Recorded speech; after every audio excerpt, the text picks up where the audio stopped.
Сайн байцгаана уу? Digital Dental Office эмнэлгийн бэлгээ энэ байна. Та бүхэн сайхан амарцгаавуу. Өглөөний мэнд. За би нөгөө миний ирүү чилдэг. Энэ зүүнтлийн ирүү далидаг. Шиндээ би ингэ шидэд далийн ингэж зүүн тийш ингэ шаймилгаж амттын шиг байгаа. Яад ил миний ирээ ингэж яхаа нэлээ ихтэйхэн байдаг. Тэгээд энгийн үед ингэ байхлаарээс миний нүүрний хоёр тал өөр байдаг. За ядраад булчин чангарсан үед бол миний ирүү өвддөг, чих өвддөг. Өмнө нь бас энэ талаар мэдээлэл хүргэж ирсэн. За тэгээ хазалт маань минийх хоочин болол энэ өөдөө шиднэд нэлээ орсгоод байсан. Тэгээ Invisalign гэдэг аппаратаар засаад хойш нь татаад завсраад энэгээр ингэж стрипс. Тэрнээс үүдэлтэйгээр миний нөгөө булчингууд хоёр талдаа ижил тэгш биш. Тэгээ нүүрний хэлбэр нэг өөр байгааз миний ирүү ишигээ шүмбигээд гэдэг нэ. Ингээд инээхэр хараа юм дали байгаа. Тэгэд энэ хоёр талын хацрын энэ нуглаас илүү энд л гоё дүүрч ирж байгаа юм уу та. Тэгэхээр энэ талд нэг л асуудалтай байгаагийн шинж. За тэгээ ядраад ирэхээрээс миний эмтлийн хүзүүч шилдэг, нурууч шилдэг. За зүүнтлийн өвдөг, зүүнтлийн тааз илүү дээшээж гэдэг юм ингээд тэгш биш юм үүсч гисэн баа. За тэгээ Maya Aligner эмчилгээтэй танилцсанаар бол би энэхүү аппаратыг захиалсан байгаа. За Maya Aligner-ийн аль биесны одоо эмчилгээг үзүү хүнтэйгээ хуваалцгаад ингээд энийг аваад ирсэн. За энэ бол их өрмөц байгаа. Энэ ингээд авагддаг гэхдээ бас цавуугаар наачдаг. За миний шүднэд хоорондоо ийм жоохон зайтай гурвалжин нөхтэй байсан учраас энийг ийм хагас өндөртөө хийгээд цавуудахад дараа нь шүдээ би цэвэрлж болохоор ингэж хийж өгсөн байгаа албаар юм. Зарим хүмүүстэр бол энийг цавуудах шаардлагагүй ингээд битүү хийж өгдөг байгаа. Жишээ нь одоо гүүрлсэн шүдтэй, импланттай тийм хүмүүстэр бол цэвэрлэхэд хэцүү шүднүүдээр зөвхөн энэ дитлийн хэсгийг нэгэ cover хийгээд битүүмжлээд ячдаг. За үүдэн шүд маань угаасаа анханасаа өндөр байсан. Тэр хазалт маань байхгүй болоод ирэхээр ирүүн дээр бас ачаал ирээд идэг учраас ийм өвөрмөц сонин хэлбэртэй миний үүдэн шүднүүд дээр хазалт очихоор ингэж хийж өгсөн байна лээ. За хэдүүлээ амандаа суулгаад үзье. За энийг ингэж салгаад цавуудахараас хамгийн гол нь энэ ингээд салдаг байгаа. 3 хэсгээс бүрддэг. За миний яг шүдний хэлбэр дижитал хийв авахд бол яг ийм хэлбэртэй байгаа гэсэн үг одоогор бол. За ингээ харахад ийшээгээ бол нэлийн далидаг энэ завсартай энэ рүү би дандаа ингэж хилээж ихэж ингэж далилгаж амттын шиг оол нь миний ирүү ингэж байх хэвээр. За ангаалт хийхээр миний ирүүг хараарай. Харж байна уу? Зүүн тишээ ингэж deviation буюу далигаад байгаа. Тэгэхээр энэ ирүүний үеийн дээр арай өөрчлөлттэй байгаа. Хүмүүс ангаахад бол яг тэгшээ ингэж ангаах хэрэгтэй байдаг.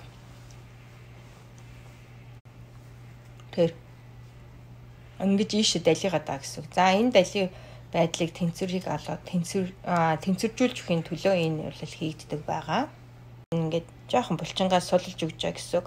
Энэ булчингууд байнгын чангаралтай байдаг. Тэгэхээр миний энэ хүзүүний болон энэ мөрний энэ зүүн талын булчингууд маш мэдрэмжит муу байгаадсан нөгөө цахилгаанаар ингээд цохиод чочроо өгөхөд. За тэгээд ирүү маань яалтчгүй тийшээ далигаад байгааг би өөрөө анзаарсан. За тэгээд сүүлийн ерөөсөө мэддгүй мэлээ олон жилийн туршид тэрийг ерөөсөө анзаардгүй хүн. Тэгээд сүүлдээ ингээд сая би яг ингээд ирүүгээ ингэж дарддаг чи миний өвдөд байгаа үед ингээд жоохон булчингаас сулж өгч байгаа гэсэн. Энэ булчингууд байнгын чангаралтай байдаг. Тэгэхээр миний энэ хүзүүний болон энэ мөрний энэ зүүн талын булчингууд маш мэдрэмжит муу байгаадсан нөгөө цахилгаанаар ингээд цохиод чочроо өгөхөд бол энэ баруун талыг бодох юм бол ерөөсөө ажиллаж өгөхгүй нэлээ их хүчтэй тогогжиж тэгэхээр ажиллаж исэн. За ингээд шаарлах юм. Ингээ харахын алал энэ шиднэд ингээд зайтай алж байгаа.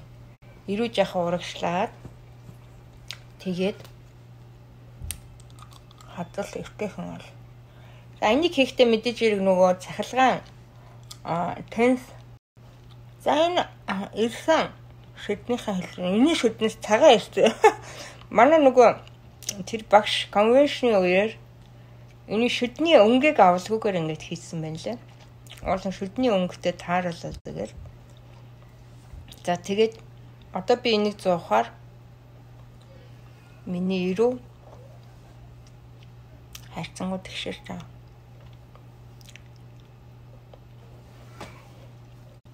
Харж байна уу? Интолоор гарч ирж байгааз. Нүүрнүүд тэгширдэг. За энэ эмчилгээний гол бас нэг зорилго бол хагалгааны бус аргаар нүрийг өргөж өгөх ийм зориулттай байдаг. Одоо энэ талын хацрах миний гой хөвцсөн маад энэ тал жоохон доош байгаа гэсэн үг. Энэ дараа нь ингэж дээш болж ирнэ.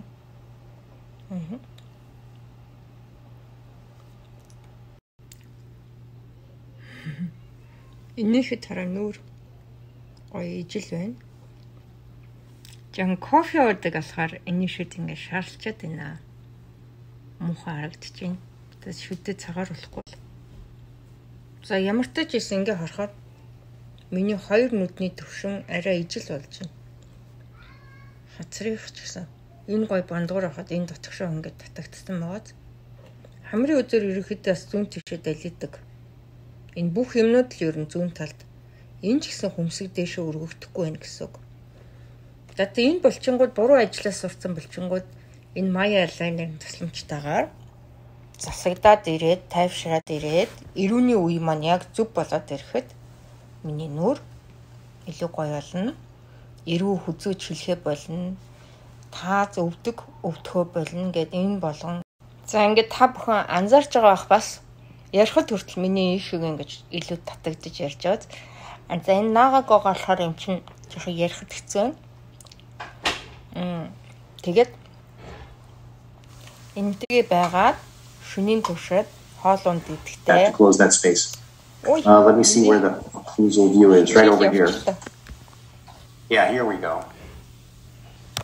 Хичээл маань давхар явж хэлж байна. Тэгэхээр нөгөө ирүүн маань чилгээ болоод миний булчингуудыг ингэж хит ингэж татаж хангалах шаардлагагүй болсны дараа бол миний өвдөлтүүд архаг олон жилийн туршид явж исэн өвдөлтүүд арилна гэж боддоо. Тэгэхээр үнэхээр сайхан байгаас. За та бүхэндээ ингээд шинэ мэдээллүүдээс дараачихаасаа хүргэх болно. Доктор Бэлгээ Жигжид гэсэн YouTube чаналын маань бас дагаж болно шүү. Ингээд та бүхэндээ хамгийн сайн сайхан өвдөлтгүй эрүүл сайхан амьдралыг хүсье.